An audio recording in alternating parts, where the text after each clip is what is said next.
নমস্কার, জয় মাতারা। আমি অ্যাস্ট্রো হিমাংশু, ভাগ্যের দ্বার থেকে আপনাদেরকে জানাই আন্তরিক শুভেচ্ছা, ভালোবাসা। আজ আমি যে প্রেডিকশানটি করতে চলেছি, জাতকেরা হলে ডান হাতটিকে দেখুন এবং জাতিকারা হলে বাঁ হাতটিকে দেখুন। আপনাদের মনের মধ্যে অনেকের প্রশ্ন থাকে যে আমরা কি ধরনের ব্যবসা করব, হয়তো অনেকে ডিসাইড করতে পারেন না। তা আমি আপনাদের হাতের এই পামিস্ট, এই যে এই হাতের করতলের মানে এক একটা অংশ দেখুন, এক একটা গ্রহের অবস্থান, ঠিক আছে?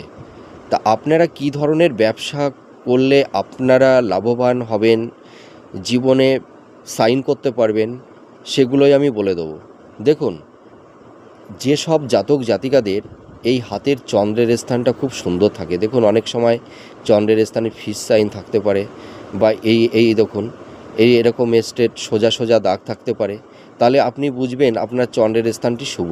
আর যদি আরেকটা জিনিস দেখতে হবে, এই চন্দ্রের এই জায়গাটা, ঠিক আছে, এই যে দেখুন আমি পেনটা ঘোরাচ্ছি, এই জায়গাটা আপনারা লক্ষ্য করবেন, যদি ফোলা থাকে বা একটু পিঙ্ক বর্ণ, ঠিক আছে, বা একটু লালচে আভা যদি থাকে, বা এখানে যদি কোনো জাল চিহ্ন না থাকে বা ক্রস চিহ্ন না থাকে বা ব্ল্যাক স্পট না থাকে, তাহলে আপনি ভাববেন আপনার চন্দ্রের স্থান শুভ।